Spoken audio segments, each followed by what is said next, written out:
Bien, hermanos, entonces, como decía el capítulo 9, versículo 27, estamos hablando ya de esta última semana. Este es el esquema.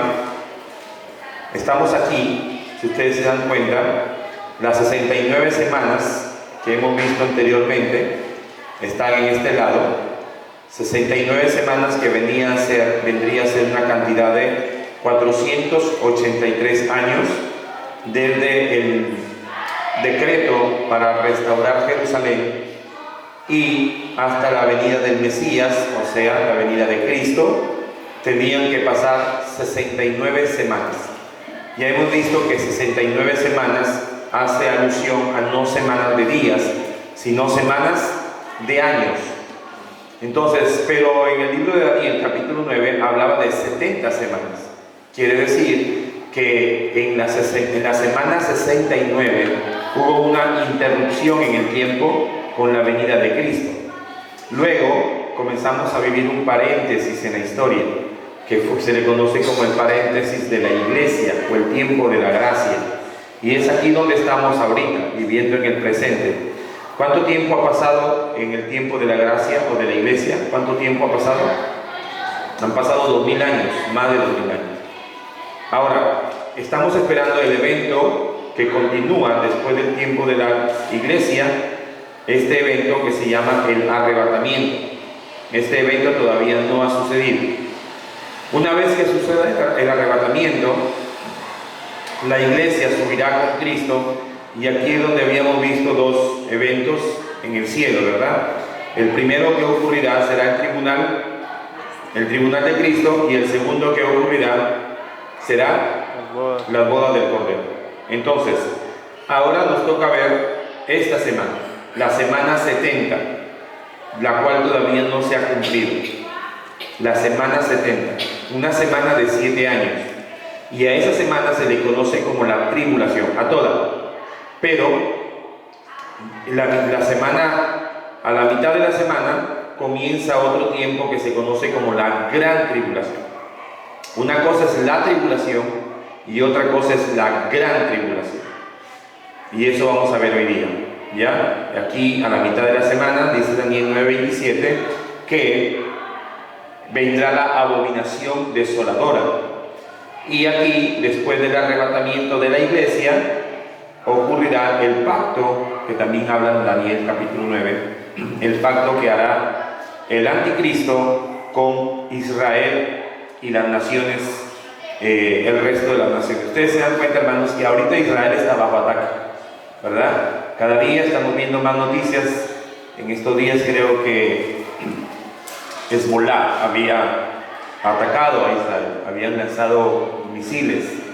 Israel se está defendiendo como puede, porque Israel, desde que se convirtió en una nación en el año 1948, que la ONU lo reconoció como un estado, ha sufrido diferentes ataques, y todavía sigue Israel recibiendo ataques, ahora un poco más pronunciados.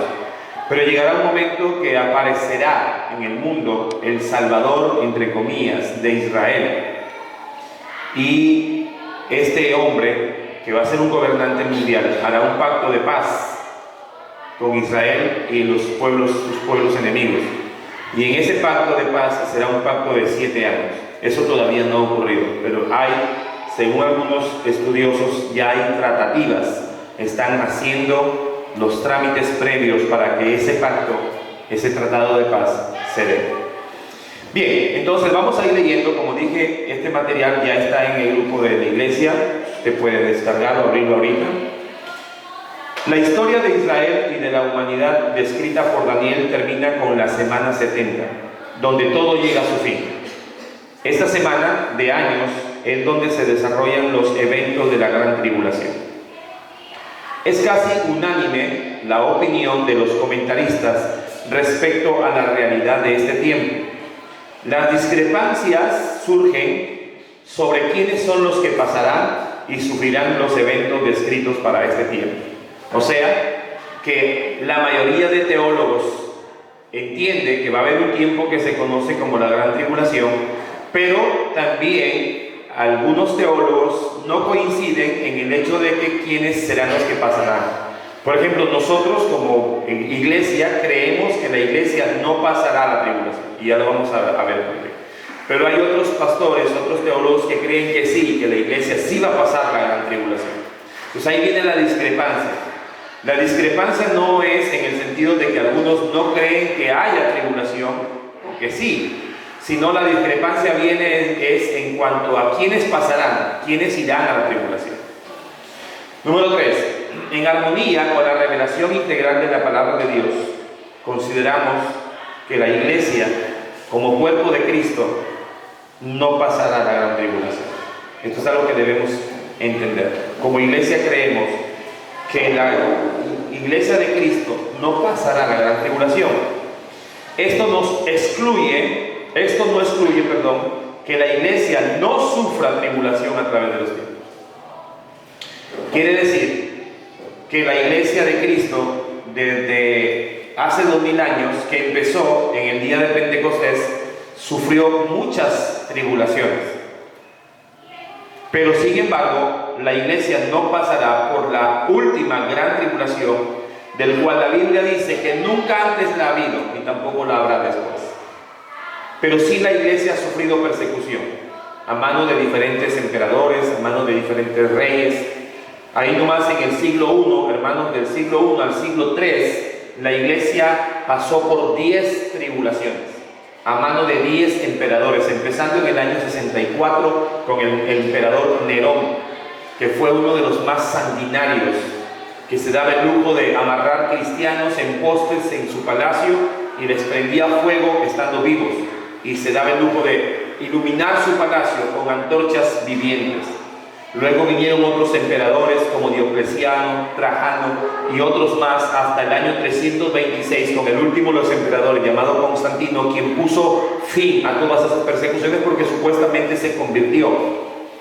Pero durante todos esos años, desde el siglo I hasta el siglo III, la iglesia sufrió 10 persecuciones a manos de diferentes emperadores.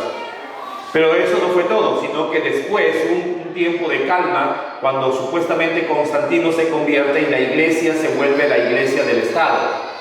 Pasan los años y luego vamos a los siglos IX, siglo X, siglo XIV, cuando la iglesia también sufre el tema de lo que es la Santa Inquisición.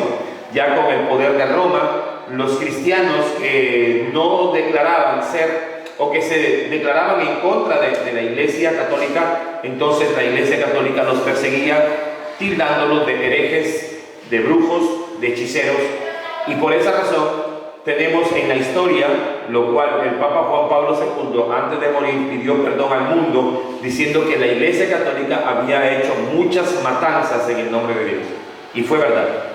Muchos tormentos para aquellos cristianos, aquellos que se declaraban seguidores de Cristo, y obviamente vamos a decir, por decir eso, le llamaban protestantes.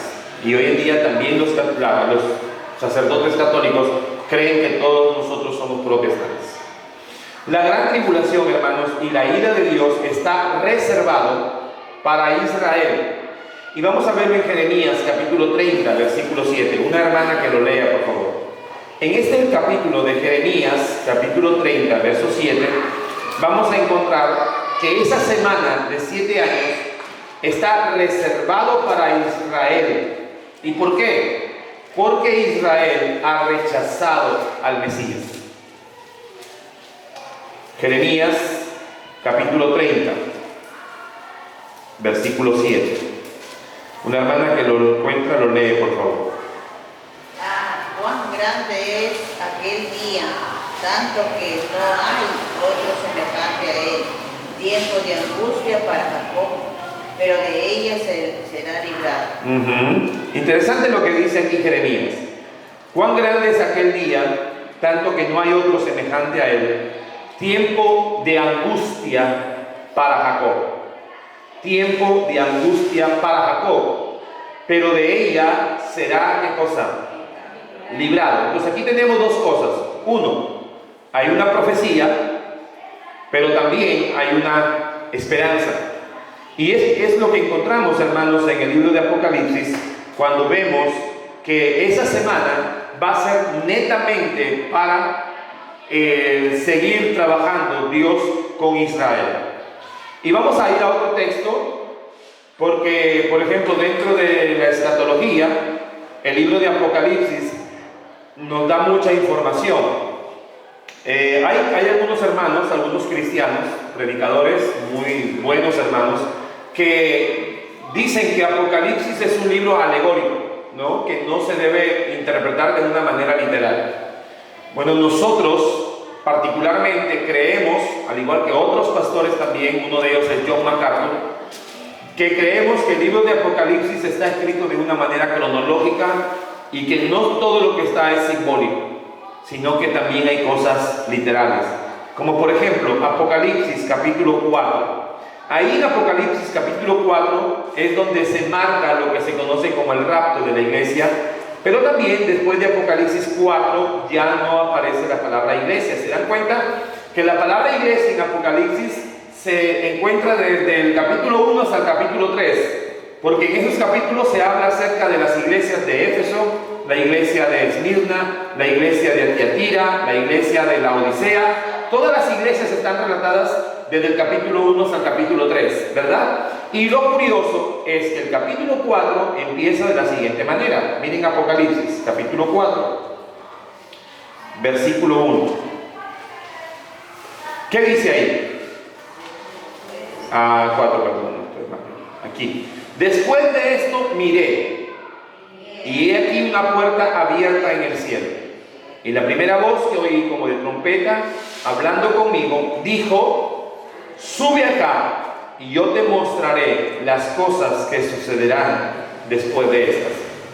Obviamente, esta conversación es con Juan.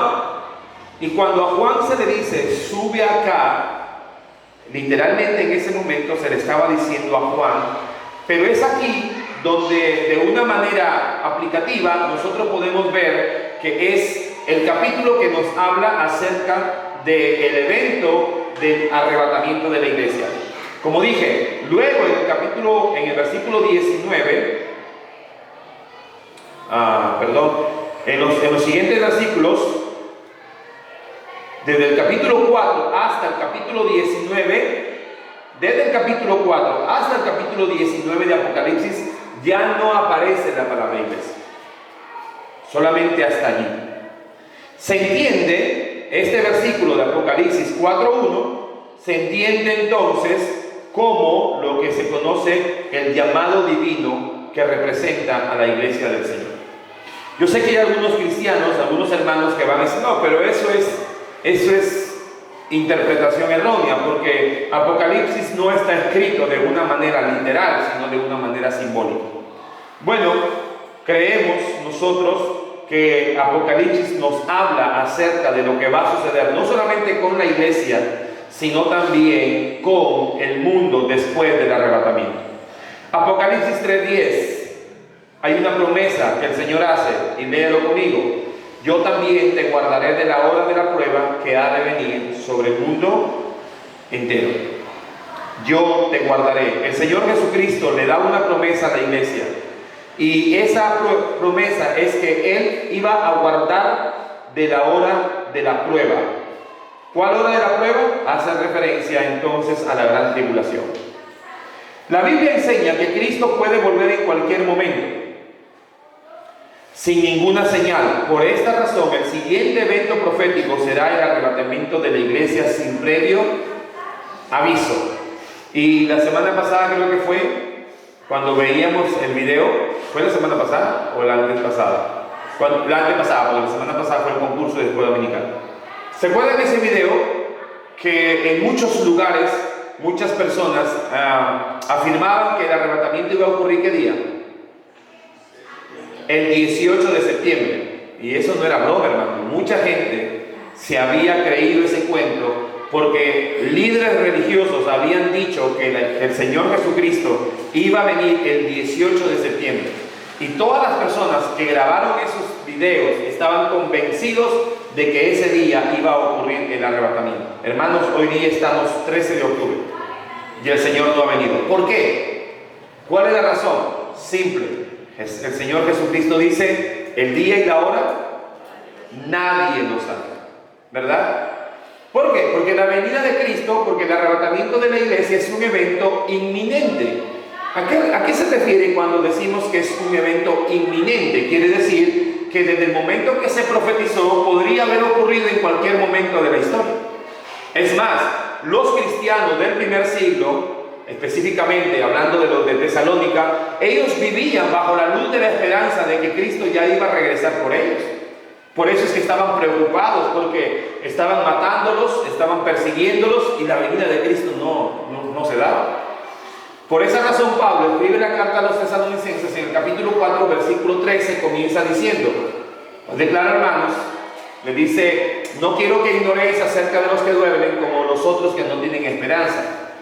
Pablo escribe la carta a los tesalonicenses para alentar a los hermanos, y porque había hermanos que se estaban desanimando, porque ellos habían creído literalmente que la venida de Cristo podía ocurrir en su tiempo, pero no había pasado, y habían personas que estaban persiguiéndolos y que estaban asesinándolos, y ellos decían, ¿y ahora? ¿Dónde está la promesa?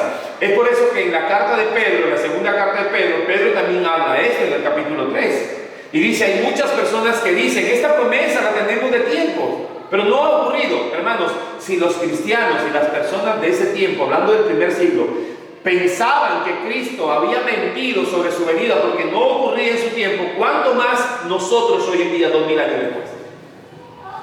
Puede ser que hayan cristianos que después de 2000 años vean que aparentemente esa promesa fue una mentira de parte de Jesús y porque no se ha cumplido todavía. Entonces, con mucha más razón, la apostasía viene a la iglesia. ¿Por qué? Porque hay personas que piensan que las promesas de Dios no se cumplen. Y hay gente que se va. Y hay gente que no está, que se está ausentando de las iglesias. Esta noche fuimos a un culto de aniversario en una iglesia en Sullana. Y hermanos, la gente se está ausentando de las iglesias. ¿Por qué? Porque es propio de los últimos eventos. Lo que está ocurriendo, hermanos, en el mundo con las iglesias no es algo que el Señor no previó. No es algo que al Señor se le escapó. Él mismo dijo que en los últimos días la iglesia iba a sufrir apostasía. Y tengamos cuidado que no vayamos a ser nosotros aquellos apóstatas que mañana más tarde abandonemos la fe. Por eso es que nuestra responsabilidad, como predicaba también anoche en el libro, en la carta de Judas, nuestra responsabilidad es seguir guardando nuestra identidad como cristianos, pero también preservando el evangelio, porque estamos bajo ataque. Hay muchos cristianos que se han desilusionado, y digo cristianos entre comillas, porque el verdadero cristiano, una de las características del verdadero cristiano es que el verdadero cristiano persevera en la fe. Eso lo dice la Escritura. Amén. Primera de Juan, capítulo 2, verso 19, dice que al contrario, los que no perseveran son aquellos que han demostrado que nunca fueron salvos. ¿Salieron de nosotros? Porque no eran de nosotros. Pero salieron para que se manifestase que no todos son de nosotros. Entonces, en el tiempo que estamos viviendo, hermanos, es un tiempo muy peligroso. Es un tiempo donde van a haber personas que han estado en las iglesias que se van a desilusionar. ¿Por qué? Porque van a ver que los eventos que el Señor ha profetizado todavía no se cumplen. Y algunos están tratando de animar al pueblo de Dios poniendo fechas. Pero el Señor Jesús dice, el día y la hora nadie lo sabe, solamente mi Padre. Y para mí es suficiente saber que el Señor tiene el control de la situación. Yo quisiera que la venida de Cristo sea hoy día, pero no lo sé. ¿Por qué? Porque eso le corresponde netamente al Señor. Pero de que va a venir, hermano, va a venir. Amén. Y eso es parte de la fe del creyente. ¿Por qué? Porque la fe, dice Hebreos capítulo 11, verso 1, es la certeza de lo que se espera, la convicción de lo que no se ve. Entonces, en el arrebatamiento de la iglesia, los inconversos no van a ver a Cristo ni van a escuchar nada.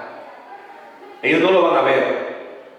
Va a ser como que algo golpeó el mundo, porque miles de personas, millones de personas en el mundo desaparecieron, pero no sabrán qué pasó.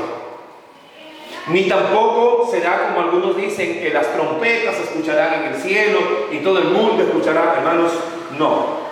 El mundo ni enterado de que el Señor Jesucristo se llevó a su pueblo. 4.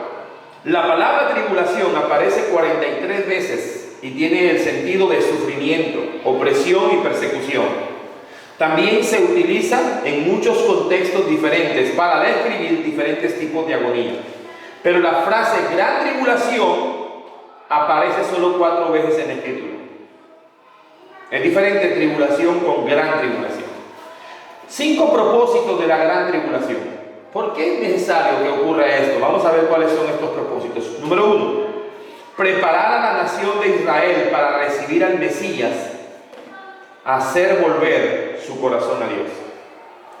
En la gran tribulación, el Señor nuevamente volverá a trabajar con Israel para que Israel se prepare para recibir ¿a quién? A Cristo. Y es algo curioso, ¿sabes por qué? Porque después del arrebatamiento, Israel como nación van a aceptar el pacto de paz con el anticristo. Y es muy posible que la nación crea que el anticristo es el Mesías. Sin embargo, al transcurrir el tiempo en esa semana, el Señor mostrará tanto su gracia para con Israel, pero al mismo tiempo ocurrirá lo que dice Apocalipsis 12, que Israel sufrirá persecución. ¿Han visto ustedes en Apocalipsis 12 la figura de la mujer vestida de sol con las estrellas sobre su cabeza y la luna bajo sus pies? La Iglesia Católica cree que esa mujer es María, y a ese capítulo 12 le dan el término de la asunción de María.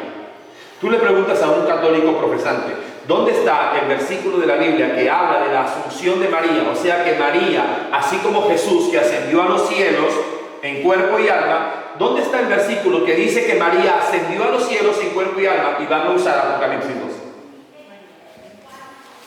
Pero Apocalipsis 12 no habla de María por las características que menciona el texto de esa mujer. Dice que era una mujer que estaba vestida de sol, con las 2 estrellas sobre su cabeza y sobre sus pies la luna. Y yo no sé si tú más o menos te das cuenta que esa es la misma figura que le dan a la Rosa de Guadalupe o a la Virgen de Guadalupe, ¿cierto? La Virgen de Guadalupe tiene una luna bajo sus pies, tiene estrellas sobre su cabeza y su vestido está resplandeciendo. ¿Por qué? Porque usan esa figura de Apocalipsis 12 para decir que es María. Pero hermanos, las mismas características que menciona Juan en Apocalipsis 12 del vestido de sol, las estrellas sobre su cabeza y la luna bajo sus pies representan a Israel. ¿Por qué? Las estrellas vienen a ser las 12 tribus de Israel. 12. Luego, el vestido resplandeciente como sol hace referencia a Jacob. La luna hace referencia a Raquel. Entonces, no hay manera de pensar que es María. Y en este capítulo 12 dice la Biblia que el dragón perseguirá a la mujer, ¿verdad? Entonces hace referencia a que Israel va a sufrir persecución.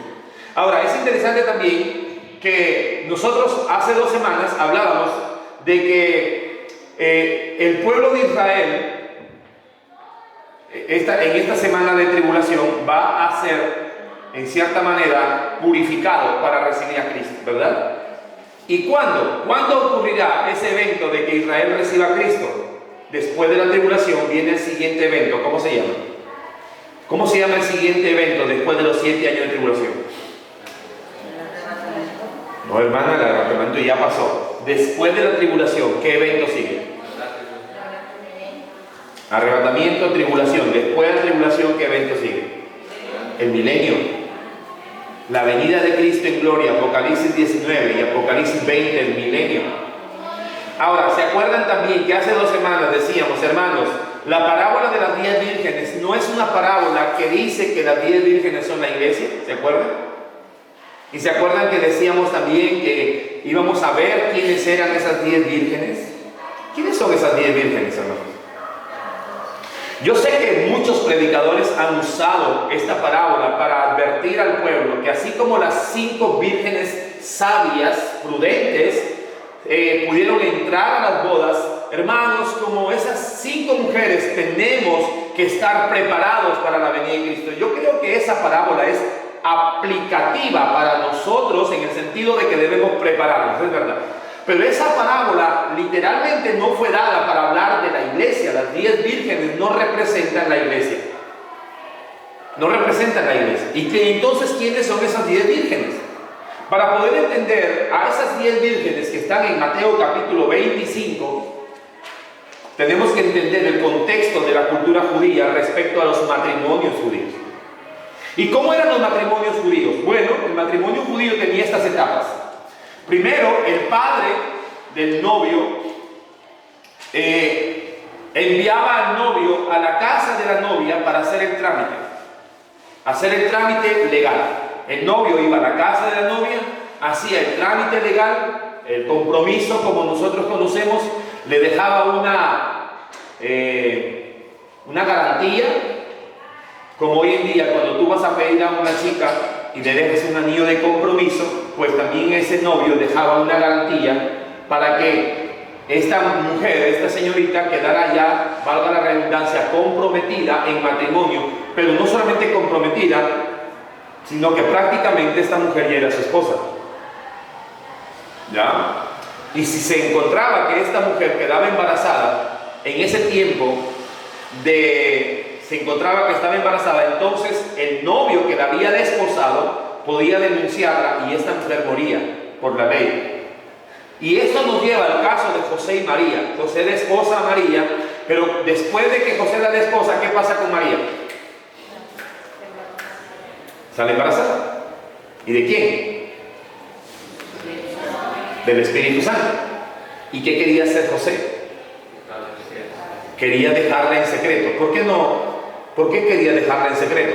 Porque si él hacía algo que era su derecho, de declarar que había visto que su novia estaba embarazada, María corría el riesgo de morir apedreada por la ley, porque eso ya se consideraba adulterio, aunque no se habían casado, pero el compromiso era como que si ya era su esposa. Amén.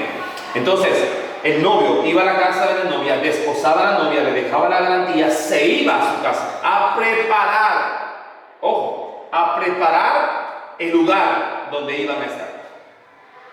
Luego, en un momento inesperado, el novio llegaba otra vez, sacaba a la novia de su casa y la llevaba a sus bodas, en un evento privado.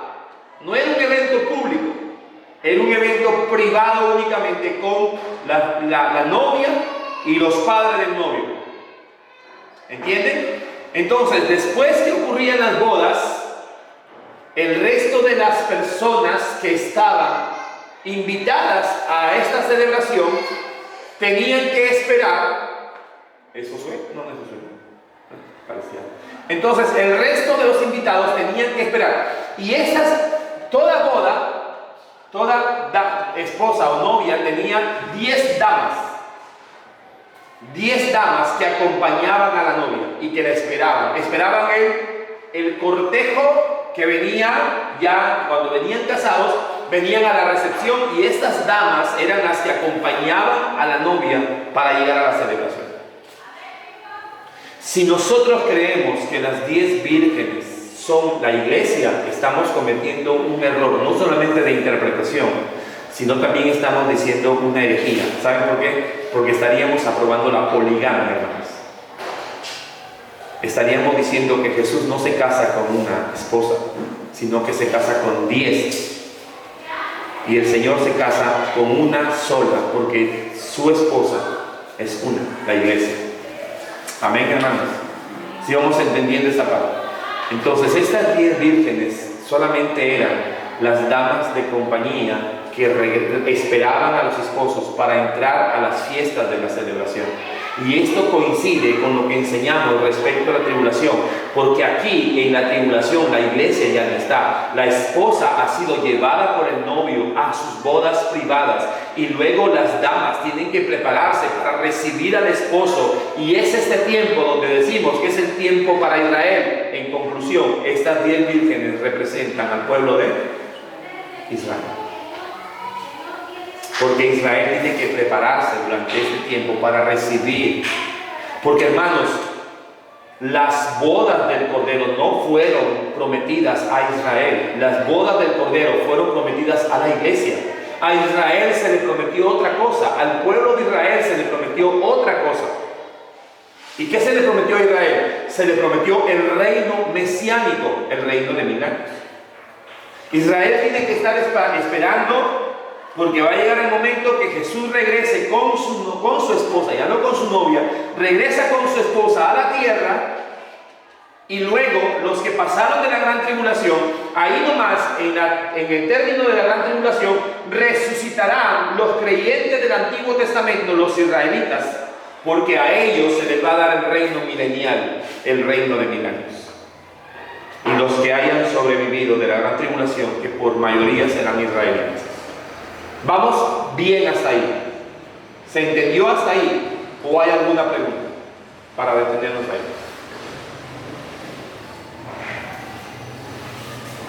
¿Quiénes vendrían a ser estas 10 vírgenes? Escatológicamente hablando. ¿La iglesia? No, la iglesia ya no, porque la iglesia, según la manera como se casaban los judíos, la novia tenía 10 damas de compañía.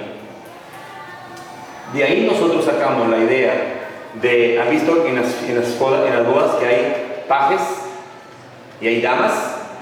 ¿Saben? ¿Cierto? ¿Han visto que en los matrimonios hay pajes y damas? ¿De dónde sale la idea? La idea sale de ahí, de la costumbre judía. ¿Por qué? Porque en los matrimonios judíos la novia tenía damas que la acompañaban. También nos decía que el novio se encargaba de la vestimenta. Exacto. Y el novio se encargaba de la vestimenta, tanto de su novia como también de los invitados. Por eso es que en esos tiempos el que se casaba tenía que tener dinero, tenía que prepararse bien, porque le compraban la ropa para todos los invitados. Y no podías entrar ahí con tu ropa que te habías comprado, sino tenías que entrar con el vestido de bodas. Por eso es que hay una parábola en la Biblia de un hombre que se cuela en una fiesta, y el dueño de la fiesta dice: tú no estás vestido de bodas, ¿qué haces acá? Fuera. ¿Se acuerdan de esa parábola? ¿Sí? Entonces, quiere decir que los únicos que entrarán en la fiesta de la boda del Cordero van a ser aquellos que realmente sean verdaderos cristianos. No que hayan tenido el nombre de cristiano, sino que hayan sido verdaderos cristianos. Y es interesante, yo no sé, creo que hoy en la noche voy a predicar nuevamente el libro, la carta de Judas, que he predicado ayer en Suyana. Porque, hermanos, esa carta nos habla de una manera muy puntual acerca de cuál es nuestra responsabilidad. De verdad, Judas le dice a los creyentes de esa época, le dice: hermanos, tienen que contender ardientemente por su fe.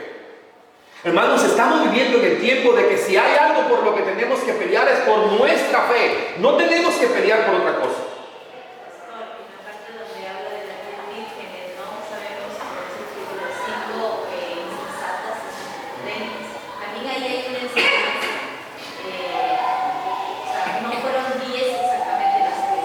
Sí. Entonces, ¿qué quiere decir con las 5 que no entraron? Quiere decir lo que la Biblia dice, que en ese tiempo el que persevera hasta el fin será salvo. Ahí, Mateo 24:13 se aplica de una manera específica, porque el que persevere hasta el fin, con su muerte demostrará que verdaderamente fue salvo.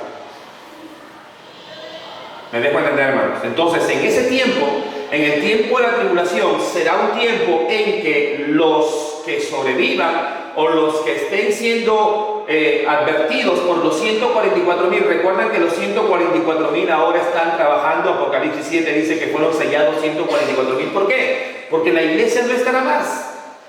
Ya no va a haber iglesia. ¿Cuál es la razón de la iglesia en este mundo? Es para predicar el evangelio. Si la iglesia es arrebatada, entonces el Señor no dejará a su pueblo Israel sin mensaje, sino que el Señor sellará del mismo Israel 144,000, 12,000 de cada tribu, para que ellos sean los que despierten el corazón de su pueblo, para que ellos puedan nuevamente volver al conocimiento de Dios. Y ese va a ser el trabajo que va a ocurrir ahí. Entonces las 10 vírgenes no van a ser la iglesia. ¿Por qué? Porque cometeríamos errores de interpretación, cometeríamos herejía. Vamos a decir que las 10 vírgenes son la iglesia. Mira las herejías que resultan. Se les acaba el aceite. Y en la Biblia, sinónimo de aceite o símbolo de aceite, ¿qué es? El Espíritu Santo. Entonces estaríamos diciendo que a la iglesia se le acaba el Espíritu Santo. Y que para conseguir más Espíritu Santo, ¿qué tenemos que hacer? Comprar Espíritu Santo. ¿Te das cuenta de todos los problemas en que nos metemos por no conocer la costumbre judía? Porque queremos acuñar y decir, no, es que esta es la iglesia son los 10. Pero hay 5 que se van a perder y 5 que se van a salvar. Así que los que se les acabe el aceite, hermanos, consigan más aceite. ¿Dónde la Biblia dice que nosotros podemos conseguir más espiritualidad comprando el Espíritu Santo? ¿Dónde? Es una herejía. ¿Y por qué pasa eso? Porque muchas veces interpretamos la Escritura con lentes de nuestra cultura. Tenemos que usar los lentes de la cultura judía, porque la Biblia es un libro judío. Los matrimonios en nuestra cultura no son, hermanos, por ejemplo, las bodas judías no solamente acababan con la celebración podía durar una semana hasta meses, dependiendo de la economía del novio. Acá se casan y en la misma noche ya los novios están apurados votando a la gente, porque no tienen, hermanos, no tenemos para sostener una semana de celebración. Imagínate, toda la semana comiendo y bebiendo por la celebración de las bodas. Una semana. Y después que se casaban, los esposos no trabajaban, por eso que tenían que prepararse con tiempo. Hubo un año de luna de miel, hermanos, donde ese hombre estaba excepto de ir a las guerras, no lo tocaban para nada al esposo, porque estaba un año de luna de miel. Acá tú te casas, a la semana el jefe te está diciendo, tienes que estar en el trabajo porque, no, porque me he casado, y a mí que me importa. Es porque no es nuestra cultura, pero en la cultura judía, el que se iba a casar sabía que se iba a ir de vacaciones un año. Entonces, cuando interpretemos las Escrituras, tenemos que tener un poquito de conocimiento de qué, de la cultura en que fue escrito ese libro. Amén. Hermano Juan, tenía una pregunta. Una pregunta, cuando sucede el rapto, ya que la iglesia de Cristo ya no está, pero Israel también, los que resucitan, ¿en qué lugar están ellos? Es que en el arrebatamiento no va a haber resurrección para los israelitas del Antiguo Testamento. En el arrebatamiento los únicos que resucitan son los creyentes que pertenecen a la iglesia desde el día de Pentecostés hasta ese momento. Si en ese grupo de personas hay israelitas que se han convertido al Evangelio y se han vuelto parte de la iglesia, pues ellos resucitarán ahí porque son parte de la iglesia. Pero el resto de los israelitas que no han creído en Cristo, hablando de Daniel, Nehemías, todos los santos del Antiguo Testamento, tendrán su parte en la resurrección después de la gran tribulación. Ellos ahí resucitan y luego ellos pasan para el siguiente evento, que es el milenio, donde estarán por 1000 años bajo el gobierno de Cristo y la iglesia. O sea, es otra resurrección. Es otra resurrección. ¿Otra pregunta más? Edwin. Tengo tres. Una quisiera cierta afirmativa negativa de una postura que nos ha enseñado, la que la iglesia está adoptando, que es la pre-tribulacionista. Entonces la iglesia no conocería al Cristo. Esa es una. Ya. La segunda es que Israel siempre va a estar en guerra hasta que aparezca el Anticristo. Y la tercera es, ¿sería correcto decir orar por la paz de Israel, que estaríamos diciendo que aparezca el Anticristo? Ya, primera pregunta tiene que ver con... A ver, yo soy malo para guardar todo el información. Es una postura que tenemos sobre la postura del pre-tribulacionista, y iglesia no conocerá al Cristo. Ok, es posible que la iglesia conozca de manera visible a ese personaje que se postula, porque si estamos viviendo en el tiempo del arrebatamiento, hermanos, ese hombre ya está en la tierra. Ya está en la tierra. Es muy posible que nosotros lo conozcamos de una manera visible, pero no sé exactamente si es que el pacto la iglesia lo va a ver. Puede que ocurra después del arrebatamiento, pero no sé, porque eso no está registrado, en el hecho de que el anticristo se dará a conocer mientras que la iglesia está en la tierra. Según lo que dice Pablo en segunda Tesalonicenses capítulo 2, dice que, vamos a ir para poder ser más fieles a lo que dice el texto. Segunda Tesalonicenses capítulo 2. Verso 1. Con respecto a la venida de nuestro Señor Jesucristo y nuestra reunión con Él, os rogamos, hermanos, que no os dejéis mover fácilmente de vuestro modo de pensar, ni os conturbéis ni por espíritu, ni por palabra, ni por carta, como si fuera nuestra, en el sentido de que el día del Señor está cerca. Nadie os engañe en ninguna manera, porque no vendrá sin que antes venga la apostasía y se manifieste el hombre de pecado, el hijo de perdición. Entonces, antes de la venida de Cristo, del arrebatamiento, tiene que manifestarse dos cosas: la apostasía y se manifieste el hombre de pecado. O sea, que el hombre de pecado, hablando del anticristo, va a ser un hombre conocido por la iglesia. 4. El cual se opone y se levanta contra todo lo que se llama Dios y es objeto de culto, tanto que se siente en el templo de Dios como Dios, haciéndose pasar por Dios. Entonces, en respuesta a esta pregunta, el misterio de la iniquidad ya está presente. Muy posible que la iglesia conozca de manera visible a este hombre, sí.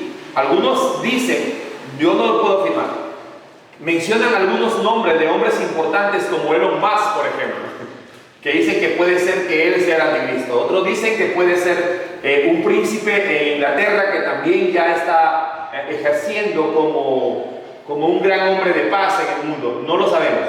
Solamente lo que podemos decir es que este hombre ya está en la tierra y que se va a manifestar cuando pueda demostrarle al mundo que él tiene el poder para traer la paz, no solamente sobre Israel, sino sobre todo el mundo.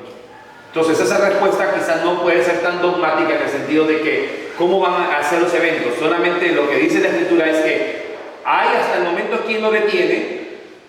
Si todavía no ha ocurrido eso, es porque la iglesia que tiene el Espíritu Santo todavía no permite que eso suceda. La segunda pregunta, ¿cuál es? ¿Israel siempre va a estar en tierra hasta que aparezca el anticristo? Sí, hasta que aparezca el anticristo se firmará el tratado de paz, pero a la mitad de la semana ese tratado se rompe. O sea, Israel durará 3 años y medio bajo ese tratado.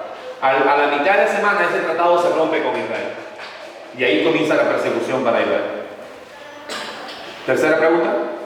Entonces sería incorrecto orar por la paz de Israel, ya que estamos pidiendo que aparezca el anticristo. No es incorrecto porque es un mandato de Dios. El Señor dice que nosotros oremos por Israel. Ahora, al orar por Israel, por la paz, no estamos netamente orando por ese tratado de paz, sino por la paz en general, porque después de ese tratado Israel va a ser perseguido. Entonces nosotros tenemos que seguir orando por Israel, porque para Dios Israel todavía es importante. Hay posturas de algunos cristianos que piensan que Israel es la iglesia hoy en día. Nosotros no somos de esa postura, hermanos. No somos de la postura de que la iglesia es el Israel de Dios. Hay posturas así. Nosotros creemos, por las Escrituras, basados en Daniel capítulo 9, que hay 70 semanas establecidas para Israel. Dentro de esas 70 semanas, la iglesia es un plan diferente para el mundo, que es la iglesia, un cuerpo de creyentes que no son solamente judíos. Como dice Pablo en Romanos capítulo 1, un pueblo de toda lengua, como al judío primeramente y también al griego. O sea, la iglesia no es un pueblo netamente judío, sino es un pueblo gentil y lleno de diferentes naciones. Pero no creemos que Israel sea la iglesia hoy en día. Y como no creemos que la iglesia es Israel, entonces creemos que Israel está en stand-by, en stop, durante este tiempo. Cuando se acabe el tiempo de la iglesia, Dios nuevamente comenzará el plan de la semana 70 y comenzará a seguir, seguirá con el plan que le había manifestado a Daniel en el capítulo 9. ¿Estamos claros ahí, hermanos? Sí. Ok, otra pregunta más para poder seguir.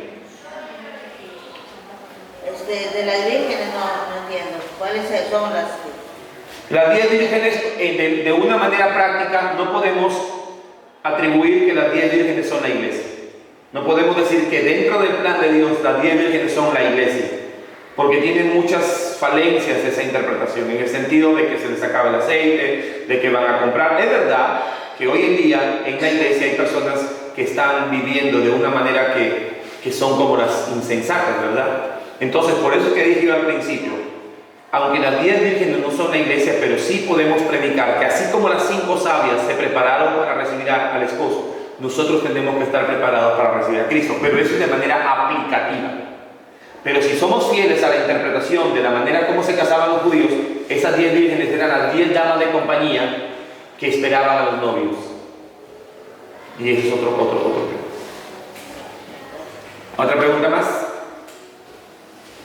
Entonces, esa semana de 7 años, hermanos, es un tiempo de preparación ¿para quién? Para Israel. ¿Ya? Y estamos viendo los 5 propósitos de la tribulación. Preparar a la nación de Israel para recibir al Mesías. Derramar, el segundo propósito es derramar juicio sobre los hombres y las naciones incrédulas. No solamente el Señor seguirá su plan con Israel, sino que también la tribulación es un tiempo de juicio. Ustedes se dan cuenta, hermanos, que en el tiempo de la tribulación hay 7 sellos, 7 trompetas y 7 copas de ira. ¿Han visto? Y todos esos sellos, trompetas y copas pasan en esos 7 años.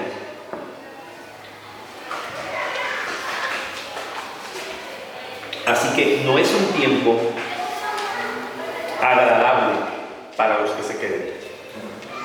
No va a ser un tiempo agradable.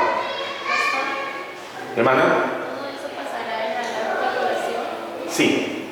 A partir de la segunda. Sí. Los sellos serán desatados. Las copas de ira serán derramadas. Y son eventos catastróficos. Cada sello que se abre, cada copa de ira que se derrama, son eventos que suceden en la tierra. Y ya vamos a ir después ahí. Cuando pasemos de esto, vamos a ir a estudiar cada uno de los sellos. Entonces, propósitos para la tribulación: preparar a la nación de Israel y derramar juicio sobre las naciones. 6. ¿Cuáles son el esquema de los eventos de la gran tribulación? Comienza la semana. ¿Y qué pasa? Levantamiento del anticristo, Daniel 9:27 y Apocalipsis 13 del 1 al 11. Vamos a Apocalipsis 13. Apocalipsis 13 del 1 al 11. Y aquí sí quiero que alguien me ayude. A ver. Del 1 al 11.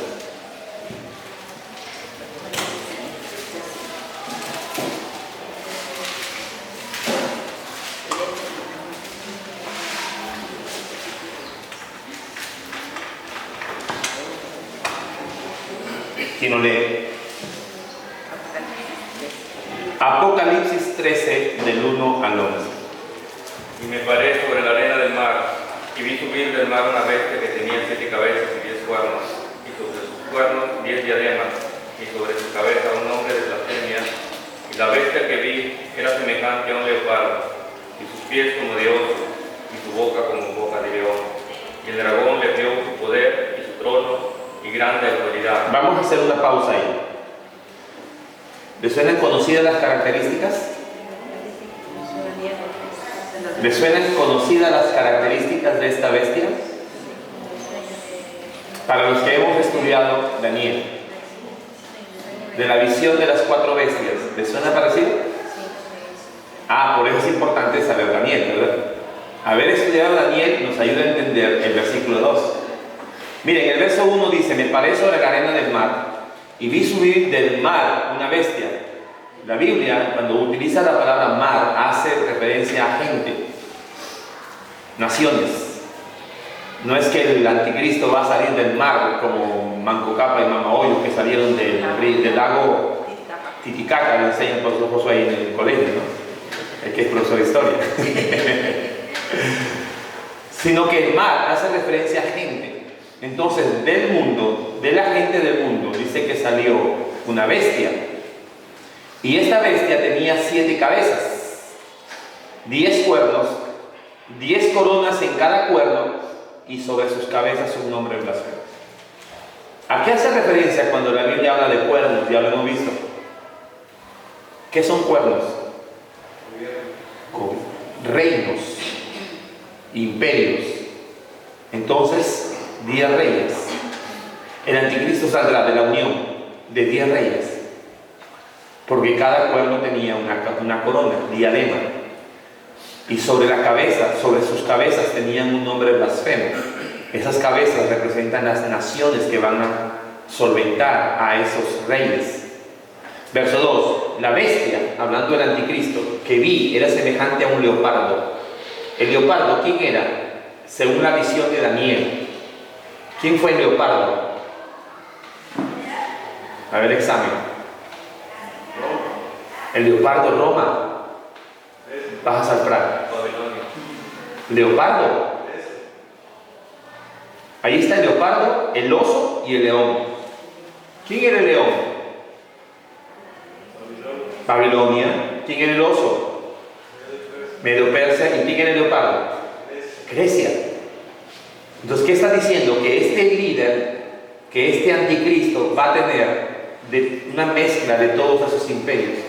Porque aunque hoy en día esos imperios que Daniel vio que reinaron en el mundo, Babilonia reinó en el mundo, Medo-Persa, el imperio Medo y el imperio persa, que fue una fusión, gobernaron en el mundo. El imperio griego con Alejandro el Grande gobernó en el mundo, y el imperio romano gobernaron en el mundo. Aunque hoy día no están con esos nombres hoy en día, pero todavía esos imperios siguen.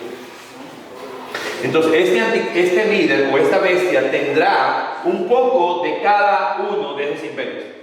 ¿Por qué? Porque era semejante a un leopardo, sus pies eran como de oso y su boca como boca de león. Y el dragón, el diablo, le dio su poder y su trono y grande autoridad. 3. Siga leyendo, hermano. Y vi una de sus cabezas como herida de muerte, y su herida de muerte fue sanada, y se maravilló toda la tierra en pos de la bestia. Algunos piensan que el anticristo va a sufrir un atentado. Que el anticristo va a sufrir un atentado, pero que va a resucitar de manera milagrosa. Y eso va a certificar su poder. Verso 4. Y adoraron al dragón que había dado autoridad a la bestia, y adoraron a la bestia diciendo: ¿quién es semejante a la bestia? ¿Y quién podrá luchar contra ella?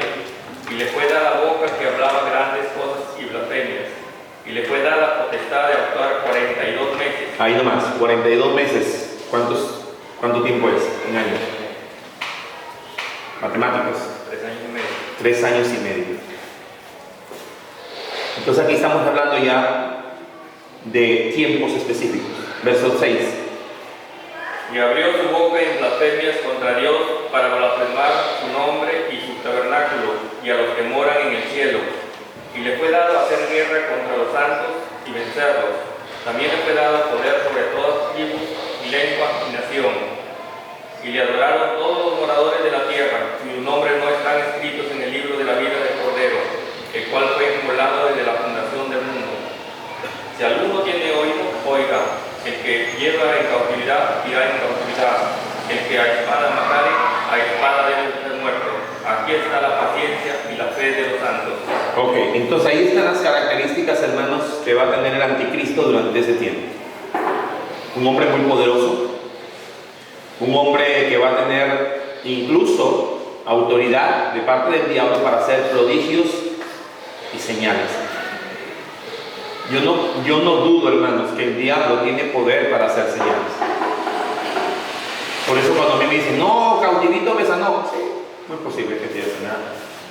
Pero ¿quién está detrás de la sanación? ¿Qué más? Tratado de paz con Israel. El derramamiento de los juicios detallados en Apocalipsis 6, 8 al 11 y el capítulo 16. La marca de la bestia establecida. Estas son todas las cosas que van a ocurrir en el tiempo. En la mitad de la semana se viola el pacto. Comienzan ataques contra Israel. Juicios de Dios sobre la tierra. Y luego ocurre la batalla de Armagedón al final. Entonces aquí estamos para que podamos entender. Comienza la semana, el inicio de la tribulación. Mitad de la semana, a mitad de la tribulación, y batalla de Armagedón al final de la tribulación. ¿Ya? En la batalla de Armagedón, ¿qué ocurrirá? El retorno de Cristo a la tierra para poner fin y establecer su reino. El anticristo será echado en el lago de fuego. ¿Preguntas hasta aquí? Con los eventos que están ahí. La semana 70 tiene 3 partes: inicio, la mitad y su fin. ¿Sí? Bueno, era sobre la bestia. ¿Por qué Roma no tiene bestia? Y no sé si está relacionada con la cuarta bestia. ¿Por qué Roma no tiene bestia? Porque esa bestia es Roma. La cuarta. Sí.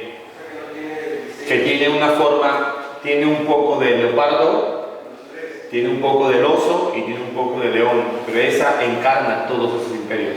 Daniel solamente habla de los cuernos, los dientes.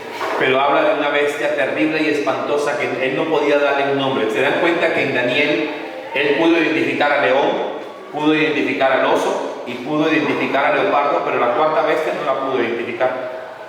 No le dio un nombre. Daniel no le dio un nombre. Daniel no dijo, y esta bestia se parece a un gato, no, o a un perro, no. Daniel simplemente dice que la cuarta bestia era terrible y espantosa porque tenía cabezas, tenía cuernos, tenía dientes de hierro y era terrible en gran manera. Pero no le dio un nombre como un perro o un gato porque no tenía forma en sí.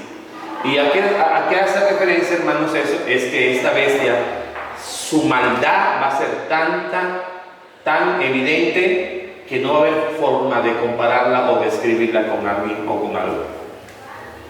Por eso es que el Señor Jesús dice que lo que ocurra en estos 7 años serán cosas que nunca antes ha ocurrido ni jamás habrá. Es tiempo muy difícil. ¿Sabe lo que yo pensaba cuando yo era recién un nuevo creyente? Yo decía, bueno, si ocurre el rapto, 2 cosas pensaba yo. Yo decía, si veo que está ocurriendo el rapto y los hermanos están yendo y yo me voy quedando, me agarro la pierna de uno.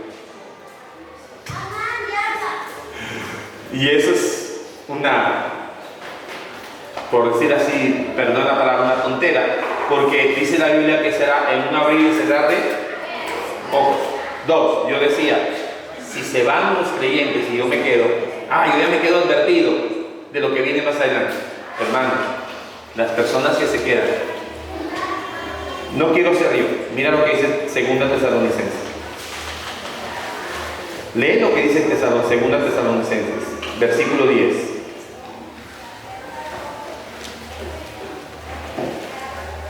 Desde el 9, hablando del anticristo. Inicuo, 2 Tesalonicenses 2:9. Inicuo, cuyo advenimiento es por obra de Satanás, con gran poder y señales y prodigios mentirosos, y con todo engaño de iniquidad para los que se pierden. Mira, nota aquí por favor. Dice que el anticristo va a tener el poder sobre las personas que se quedan. Va a tener el poder sobre las personas que no fueron salvos en esta época. Dice, con todo engaño de iniquidad para los que se pierden, por cuanto no recibieron el amor de la verdad para ser salvos. Verso 11. Y esto es lo que a mí más me preocupa. Por esto Dios les envía un poder engañoso para que crean la mentira, a fin de que sean condenados todos los que no creyeron a la verdad, sino que se complacieron en la injusticia. ¿Quiénes serán aquellos que serán condenados?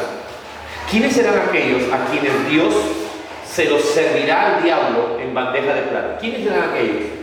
Dice Pablo, aquellos que no recibieron el amor de la verdad. O sea, cristianos tibios en este tiempo, que no podríamos decir de cristianos, porque el cristiano es o no es cristiano. Aquellos tibios que vivieron en este tiempo, que estaban con un pie en el mundo y un pie en la iglesia, que no se comprometieron con el Señor, que no tomaron decisiones determinadas, como dice Apocalipsis 3, que no decidieron ser fríos o calientes. Aquellos que se quedaron, hermanos, no queda esperanza para ellos. ¿Por qué? Porque el Señor mismo se encargará de enviar un poder engañoso a la tierra para que los que se queden serviditos para el obrar del anticristo. No es que, si yo me quedo, ya me quedo advertido y yo no voy a aceptar todo lo que venga. No, tú más bien al contrario, recibirás con gozo lo que el anticristo propone en el mundo, porque es parte del juicio de Dios Padre. Y esto es triste, ¿por qué? Porque a veces hay personas que creen que si se quedan del arrebatamiento van a tener una segunda oportunidad. No hay segunda oportunidad, hermanos. Es por eso que hoy en día, tenemos que asegurarnos, y como dije anteriormente, con mucha más razón, voy a predicar esta noche Judas, la carta de Judas. Tienes que contender por tu fe. Hoy es el tiempo de que nosotros, hermanos, podamos pelear por nuestra fe. No por fe de otros, por mi fe. A veces somos más prestos a defender a otros que no nos damos cuenta cómo estamos viviendo nosotros. Es verdad, yo tengo que tener amor por mis hermanos, pero en primer lugar tengo que amar la fe que el Señor me ha dado a mí. Porque puede ser que yo estoy tratando de ayudar a las demás personas, pero no me doy cuenta cómo estoy viviendo mi vida cristiana. No me doy cuenta. Entonces, ¿a qué nos exhorta Judas? Judas nos exhorta a que si a ti el Señor te ha dado algo, tú tienes que demostrarlo peleando por tu fe. Y pelear por tu fe significa comprometerte cada día más con el Señor. Hermanos, ya estamos en el tiempo donde no debemos jugar a ser cristianos. Hay mucha gente que se está confiando. Hay mucha gente que está pensando que todavía se puede jugar a ser cristiano. No estamos en el tiempo de jugar, estamos en el tiempo de afirmarnos. Y el Señor le dice a esa iglesia de Apocalipsis, a la iglesia de la Odisea, le dice: arrepiéntete. Muchos hemos usado Apocalipsis 3:20, ¿verdad? Y aquí yo estoy a la puerta y llamo. Si alguno oye mi voz y abre la puerta, entraré a él, cenaré con él y él conmigo. ¿Sabes? Aquí le trasladamos ese versículo a los incrédulos y le decimos: mira, el Señor está tocando la puerta de tu corazón. Él quiere entrar a tu corazón. No. Ese texto está mal usado. Ese texto no es para los incrédulos, hermanos. Ese texto es para una iglesia, la Odisea, la iglesia que permitió entrar la apostasía en su lugar. En una iglesia, si tú lees las características de la iglesia de la Odisea, es una iglesia que deja entrar muchas filosofías. Ellos se creían ricos, se creían empoderados. No me hace falta nada. Y el Señor dice: ¿cómo? ¿Cómo que no te hace falta nada? Mira cómo estás ciego. Échate colillo en los ojos para que veas y te des cuenta que eres miserable, estás ciego, estás desnudo. Entonces el Señor le habla de una manera muy fuerte a la iglesia de la Odisea. Y es en ese capítulo 3 a la iglesia de la Odisea que le dice: estoy a tu puerta. ¿Por qué? Porque era una iglesia que predicaba de Cristo, pero Cristo estaba afuera.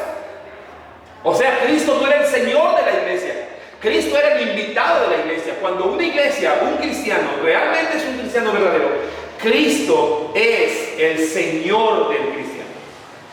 Y si el Señor es mi rey, mi jefe, mis prioridades, mis deseos, mi voluntad quedan en mi segundo plano. Pero hoy en día vivimos un tiempo donde los cristianos tenemos el poder de nuestras decisiones y al Señor lo dejamos al último. Yo decido en cuanto a lo que yo creo, lo que yo pienso, lo que a mí me place, lo que a mí me gusta, pero no decido en cuanto a lo que Dios quiere que yo haga. Vemos cada día iglesias más vacías, vemos cada día iglesias que están, cristianos que están más divirtiéndose en el mundo que afirmando su vida con el Señor. Cuidado, hermano, hermana, cuidado. Porque Dios no da segundas oportunidades. Mira lo que dice Pablo. Cuidémonos, afirmémonos. Porque puede ser que estés muy confiado en la membresía de tu iglesia, pero hermano querido, hermana querida, una membresía en una iglesia local no es más importante como que tú verdaderamente seas un verdadero hijo de Dios. Y el verdadero cristiano no solamente contiende por su fe, el verdadero cristiano ama lo que Dios ama. ¿Y sabes qué ama el Señor? Dios ama a su iglesia. Dios ama a su iglesia. Si tú no amas a la iglesia de Cristo, entonces tú estás en contra de la voluntad de Dios. Tú eres un anticristo. Es como que alguien me diga: ¿sabes qué, Miguel? Yo contigo para todo lado, pero a tu esposa ni me la mientes, ni me la menciones, porque yo a tu esposa me cae chinche, me cae pesada. ¿Sabes qué? Tú no puedes tener comunión conmigo, porque si no amas a mi esposa, no me amas a mí.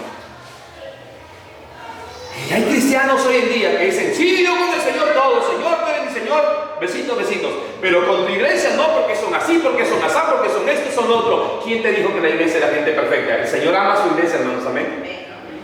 Y se encarga de purificarla. El que se encarga de purificar la iglesia es Dios, no nosotros. Es el Señor que se encarga de purificarnos a cada uno de nosotros. Es el Señor que se encarga de corregirnos, de enseñarnos, de instruirnos con su palabra. No nosotros, pero a veces somos más propensos a criticar y a juzgar a la iglesia de Cristo y no nos damos cuenta que nosotros, como dice el Señor, mírate el tronco que tienes en tu ojo. Saca el tronco, afirma tus pasos, se encomienda tu vida al Señor y de ahí podrás hacer las cosas mejor para el Señor. Hermanos, es tiempo de afirmarnos. Si tú y yo no nos afirmamos en este tiempo que estamos viviendo y seguimos viviendo, jugando al cristiano, jugando a la cristiana, jugando a la iglesita, ten cuidado, porque puede ser que un día despiertes y no estén aquellos con los que te congregabas. Y eso va para nosotros como predicadores también, hermano. Porque Mateo 7:21 es terrible. Cuando yo lo leo, Mateo 7:21 me da miedo. ¿Y sabes por qué? Porque en Mateo 7:21 hay predicadores.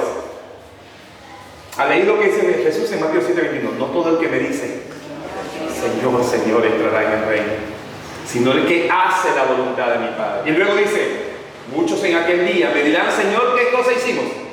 ¿No profetizamos en tu nombre? O sea, ¿qué hablan?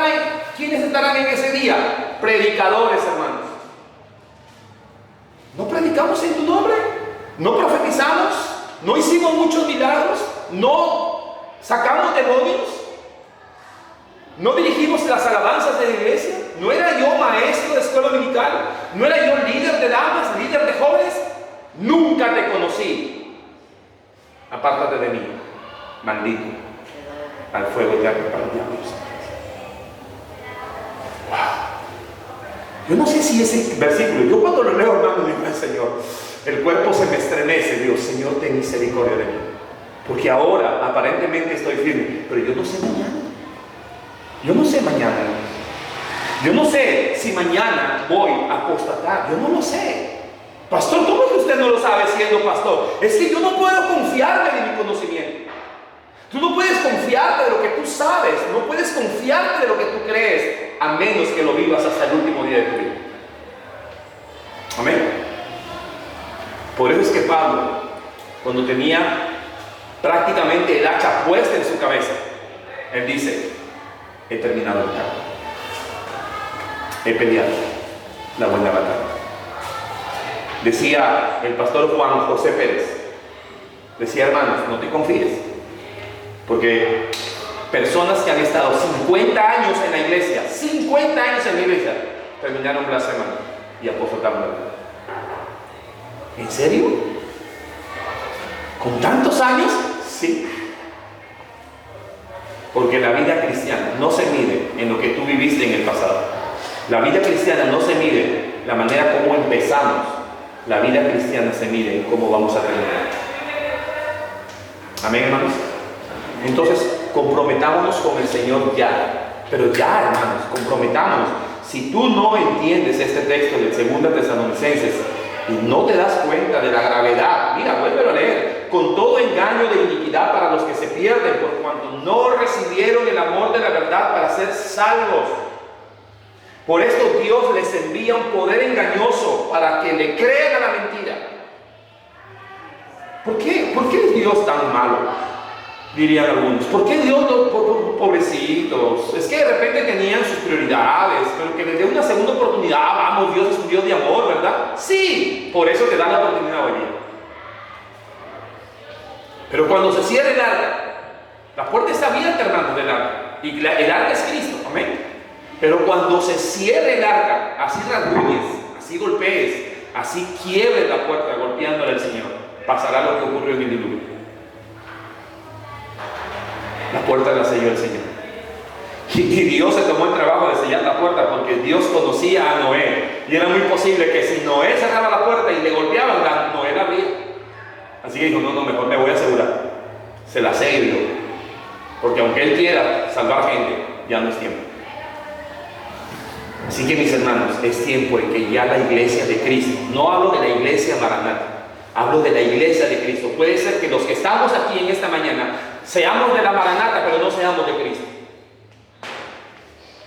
La iglesia de Cristo. Cristo no viene por la Maranata, Cristo viene por cristianos que son de Él, por su iglesia. Así que si tú individualmente no te has cerciorado de que realmente conoces al Señor, es tiempo este día de que le digas: Señor, ya no quiero seguir jugando.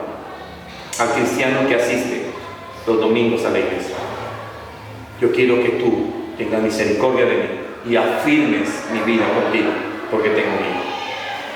Amén. Oramos.